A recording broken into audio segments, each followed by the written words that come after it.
We're not monsters. We're not all bloodthirsty. Our members are strong supporters of the Second Amendment. It's a club that's taken care of by the membership. We don't have someone on staff to mow and weed eat and load targets and throw targets. We all do it ourselves. They have members from all over. Law enforcement uses the range. Every year we have a multi-county 4-H shotgun shoot. We shoot Steel Challenge every month. Steel Challenge has actually got 13 different divisions that you can shoot. Almost everybody has some kind of gun that's qualified to shoot in Steel Challenge. Steel Challenge is a handgun / pistol caliber carbine match. You shoot each target one time as fast as you can, and the trick to it is that you have to shoot the stop plate last. It's always fun to get out here and shoot, and it's just a boss. So the only prize you get is you get to talk trash till the next month, and then someone else will probably win, then they get to talk trash. While you're trying to win, you're actually rooting for your friend to do well too.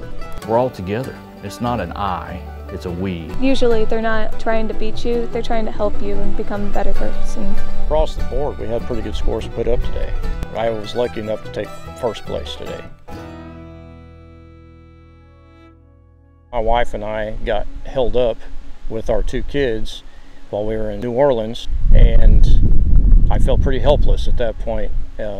We felt like that, basically we had no choice but to give some of our money to somebody or else we were going to be hurt.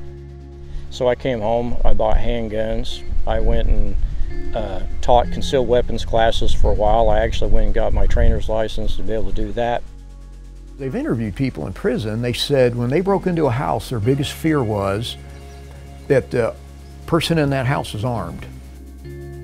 If guns were banned, the criminals won't turn their guns in, so crime won't go down, gun crime won't, shootings won't.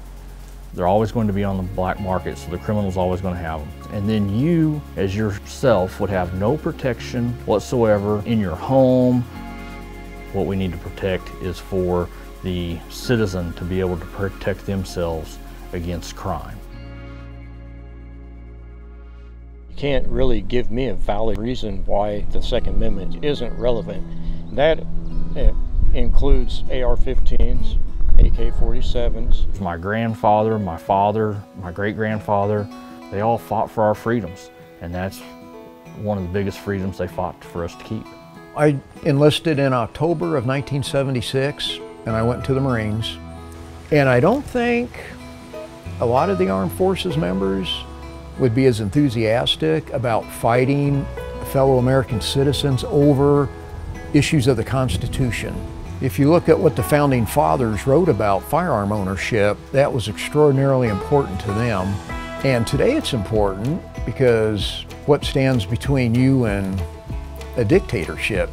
You could say, well, we'd have street demonstrations. Well, the Chinese did that and their government just shot them all. We are the gun owners of America, and we're handling our firearms in a safe and efficient manner. I would tell someone that would think that guns are bad is they need to learn about it more, because if you don't learn about something, you don't necessarily know about it until you come out here and shoot.